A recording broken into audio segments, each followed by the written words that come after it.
পঞ্চম শ্রেণী। তো পঞ্চম শ্রেণীর অধ্যায় 8 প্রাথমিক বিজ্ঞান আজকে আমরা সমাধান করব মহাবিশ্ব। তো দেখো এখানে আছে, আজকে আমরা পুরো অধ্যায় 8 সমাধান করব, মানে অধ্যায় 8-এ এই একটা ভিডিওতেই সব সমাধান করব। তো সমাধান করব হচ্ছে 52 পৃষ্ঠা, তারপরে সমাধান করব এই হচ্ছে পৃথিবী কিভাবে ঘোরে, এটি সমাধান করব 54 পৃষ্ঠা। তারপরে আছে দেখো এটি হচ্ছে 55 পৃষ্ঠা সমাধান করব। 55 পৃষ্ঠার পরে আমরা সমাধান করব হচ্ছে এই যে এই বক্সটি 57 পৃষ্ঠা। তো 57 পৃষ্ঠার পরে সমাধান করব আমরা 59 পৃষ্ঠা। তারপরে সমাধান করব হচ্ছে আমরা 61 পৃষ্ঠা। ঠিক আছে, তো চলো পুরো অষ্টম অধ্যায় আজকে আমরা সমাধান করব। তো চলো প্রথম থেকে ভিডিওটি শুরু করি। তো এই যে এই বক্স থেকে আমরা শুরু করবো। তো শোনো, বলে রাখি এটি হচ্ছে আমার দ্বিতীয় চ্যানেল। আমার আরও একটি চ্যানেল আছে, ওই চ্যানেলে অনলাইন ক্লাস। তো তোমরা ওই চ্যানেলে ভিডিও দেখো আমি জানি। তো এইটা আমি নতুন খুলেছি চ্যানেল অনলাইন ক্লাস 2, যেন তোমরা বুঝতে পারো এটা আমারই চ্যানেল। তো এই চ্যানেলটি নতুন খুলেছি, তো তোমরা এটা সবাই সাবস্ক্রাইব করে দিও। তো চলো ভিডিওটি শুরু করি। তো দেখো এখানে আছে মহাবিশ্বের অবকাশ, মহাবিশ্ব কত বড়। ঠিক আছে, তো মহাবিশ্ব কিন্তু অনেক বড়। ঠিক আছে, তো এই যে দেখো এখানে এখানে বলেছে, দেখো এই যে আমি মার্ক করে দেখা, এখানে বলেছে এই যে 1 নম্বরে বলেছে নিচে দেখানো ছকের মতো খাতায় একটি ছক তৈরি করি। তো তোমরা এটি একটা ছক তৈরি করবা খাতায়। তারপর এখানে বলেছে চাঁদ, সূর্য, পৃথিবী থেকে দূরত্ব, চাঁদের দূরত্ব এত কিলোমিটার এবং সূর্য দূরত্ব এত কিলোমিটার। এবং এখানে বলেছে এই যে পৃথিবীতে আলো আসতে কত সময় লাগে, মানে চাঁদের পৃথিবীতে আলো আসতে কত সময় লাগে। ঠিক আছে, তো চলো আমরা উত্তরগুলো দেখি।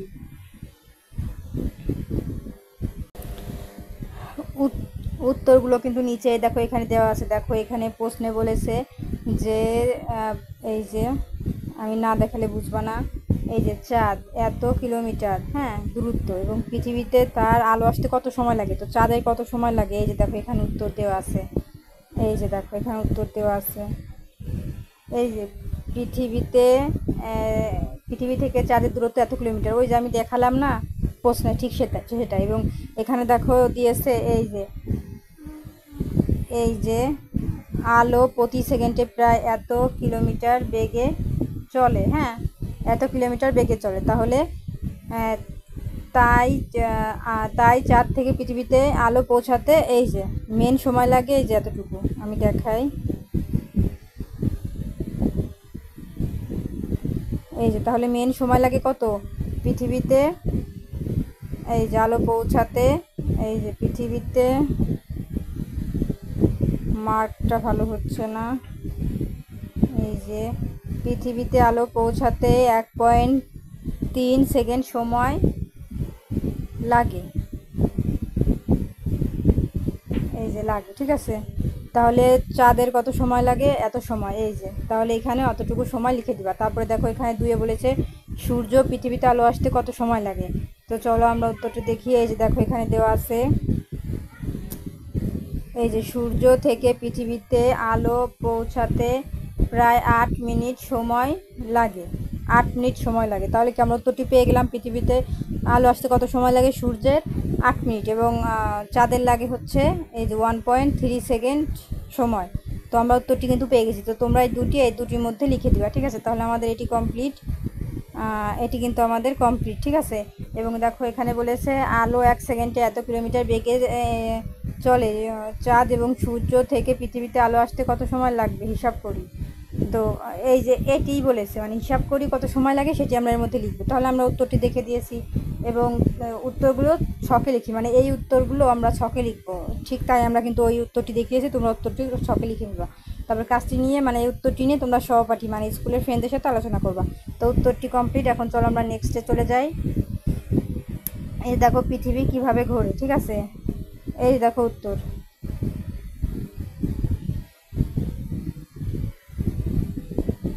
এই যে আমি দাগ দিয়ে দেখাই। এই যে এখানে বলেছে পৃথিবী কিভাবে ঘোরে।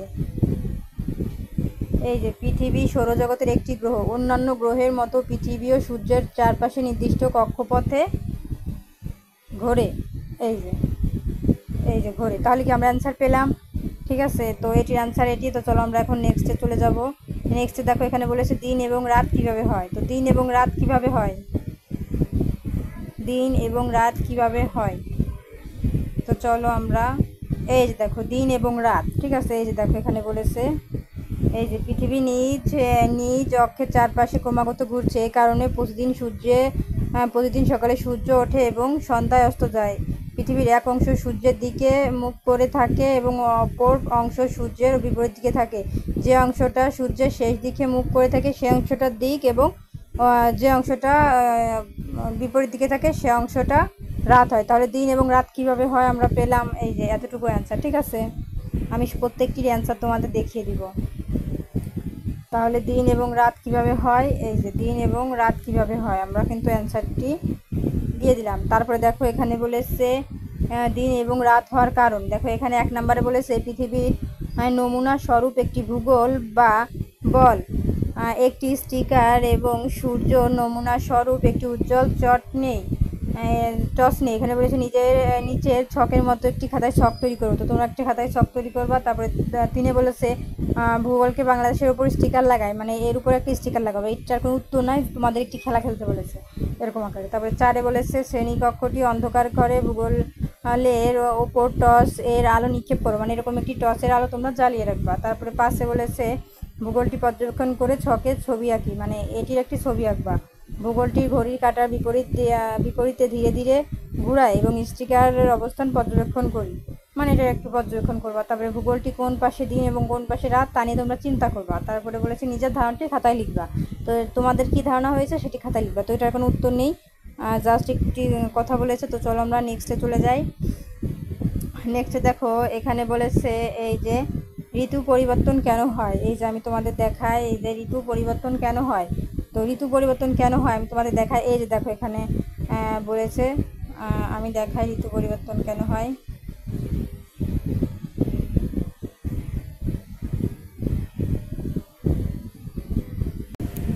তো দেখো এখানে ঋতু পরিবর্তন কেন হয়, তো কারণ একটি ঋতু না গেলে কিন্তু আরেকটি ঋতু আসে না, মানে পৃথিবী একটি ঘূর্ণায়মান, ঠিক আছে, যার কারণে ঋতুর পরিবর্তন হয়। তো দেখো এখানে বলেছে,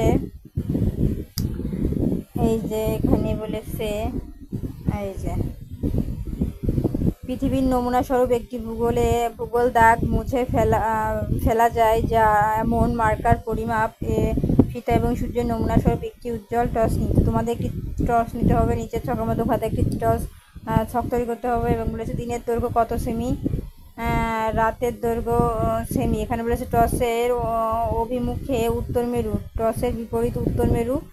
এবং এখানে বলেছে খ রাতের দৈর্ঘ্য। এখানে বলেছে মার্কার দিয়ে ভূগোলের ওপর বাংলাদেশ বরাবর গোল করে একটি দাগ দেই। তো একটা দাগ দিবা, একটি টেবিলের ওপর রেখে টসটি রাখবা, ভূগোলের ছবি কয়ের মতো করে রাখবা। ফিতা ব্যবহার করে দাগ বরাবর দিন এবং রাতের গোলীয় অংশের দৈর্ঘ্য মাপি এবং পরিমাপটি ছকে লিখি, মানে তোমরা নিজেরা একটা মাপবা, মেপে কি হয় সেটি এখানে লিখবে। এটি কোনো উত্তর নেই, ঠিক আছে। তো এখানে একটি খেলার মতন বলেছে, তোমরা এটি করবা ওটি করবা, তো সেগুলোই। তারপরে বলেছে ভূগোলের ছবিটি ক্ষয়ের মতো করে আঁকি লিখবা, তার ফিতা দাগ ব্যবহার করে দিন এবং রাতের গোলীয় অংশের দৈর্ঘ্য মাপি, মানে তোমরা একটা দলীয় অংশ মাপবা, কাজটি নিয়ে সপরিদের সাথে আলোচনাও করবা। তো এগুলোর কোনো অ্যান্সার নেই, ঠিক আছে, জাস্ট একটি খেলার মতন। তো চলো আমরা নেক্সটে চলে যাই। এই যে এরকম করে আঁকবা, এক একটা রাখবা। তো এইসব তো তোমাদের কাছে নেই যে তুমি এগুলো আঁকবা। তো চলো আমরা নেক্সটে চলে যাব। এখানে বলেছে চাঁদের দশা কেন পরিবর্তন হয়। তো দেখো এই যে উত্তর, চাঁদের দশা কেন পরিবর্তিত হয়। এই যে দেখো এখানে বলেছে চাঁদ কখনো বড় আবার কখনো ছোট এবং কখনো গোলাকার বা অর্ধ গোলাকার মনে হয়। চাঁদের উজ্জ্বল অংশের আকৃতি এরূপ পরিবর্তনশীল, চাঁদের অবস্থাকে দশা বলে, ঠিক আছে। চাঁদ এই কারণে পরিবর্তনশীল। তারপরে দেখো এখানে বলেছে এই যে দেখো এখানে কি বলেছে, সূর্যের নমুনা স্বরূপ একটি উজ্জ্বল বাতি বা টর্চ, চাঁদের নমুনা স্বরূপ একটি সাদা বল, যেমন টেনিস বল, ক্রিকেট বল নেই। নিচের দেখানো ছকের মতো খাতায় একটি চক তৈরি করি। অবস্থান খ অবস্থান, গ অবস্থান, ঘ অবস্থান। এখানে বলেছে মোমবাতি বা টর্চটি জ্বালিয়ে শ্রেণীকক্ষে আলো নিভিয়ে দিই। তোমরা আলো জ্বালিয়ে শ্রেণীকক্ষে, মানে মোমবাতি বা টর্চ জ্বালিয়ে শ্রেণীকক্ষে আলো নিভিয়ে দিবা। তারপরে বলেছে বলটি ক খ গ ঘ অবস্থায় রাখি, মানে এই যে এইরকম অবস্থায় রাখবা। এই যে অবস্থা, এই যে ক খ গ ঘ এবং অবস্থায় রাখবা। তারপরে বলেছে অবস্থায় থেকে প্রতিটি অবস্থানের জন্য বলটি পৃষ্ঠ দেশ পর্যবেক্ষণ করি। গ অবস্থানে বলটি পর্যবেক্ষণের সময় কত লক্ষ্য রাখতে হবে উপরের বলটি নিজ ছায়ায় না পড়ে। তারপরে 6 বলেছে একইভাবে বাকি অবস্থানের বলগুলো পর্যবেক্ষণ করি। তো এরকম বলগুলো পর্যবেক্ষণ করে ছবি আঁকবা। কাজটি নিয়ে সহপাঠীদের সাথে আলোচনা করবো। তো এটি একটি খেলা, এগুলোর কোনো উত্তর নেই। তো চলো আমরা নেক্সটে চলে যাব। নেক্সটে আমাদের সর্বশেষ এটি আছে, আর নেই। তো এখন আমরা টিক চিহ্ন, সংক্ষিপ্ত প্রশ্ন এবং বর্ণনামূলক প্রশ্নের উত্তর দেখব। তো চলো উত্তরটি দেখে নেওয়া যাক। তো দেখো 1 নম্বরে বলেছে কোনটি সঠিক? চাঁদের নিজস্ব আলো রয়েছে, চাঁদ একটি উপগ্রহ, চাঁদ একটি গ্রহ, চাঁদ সূর্যের চারপাশে ঘোরে। তাহলে সঠিক উত্তর কি হবে? খ চাঁদ একটি উপগ্রহ। তারপরে দেখো 2 নম্বরে বলেছে সূর্যের চারিদিকে একবার ঘুরে আসতে পৃথিবীর কত সময় লাগে? 24 দিন, 28 দিন, 365 দিন, 7 দিন। সঠিক উত্তর 365 দিন। তারপরে দেখো এখানে সংক্ষিপ্ত প্রশ্ন আছে, এখানে 5টি। তারপরে এই যে 5টি সংক্ষিপ্ত প্রশ্ন আছে এখানে। একে বলেছে পৃথিবীর 2 ধরনের গতি কী কী? তারপরে আছে দিন এবং রাত কী কারণে হয়? চাঁদের বিভিন্ন দশার কারণ কি? গ্রহ উপগ্রহের মতো পার্থক্য কি? গ্রীষ্মকালে তাপমাত্রা বৃদ্ধি পায় কিনা? তো চলো আমরা উত্তরগুলো দেখে নিই। তো এই দেখো উত্তর, পৃথিবী 2 ধরনের গতি কি কি? উত্তর পৃথিবী 2 ধরনের গতি হলো আহ্নিক গতি, পৃথিবী তার অক্ষের ওপর 24 ঘন্টায় একবার আবর্তন করে, যার ফলে দিন ও রাত হয়। বার্ষিক গতি, পৃথিবীর সূর্যকে 365 দিনে একবার প্রদক্ষিণ করে, যার ফলে ঋতু পরিবর্তন হয়। 2 নাম্বার, দিন এবং রাত কী কারণে হয়? উত্তর পৃথিবীর আংশিক গতির কারণে দিন ও রাত হয়।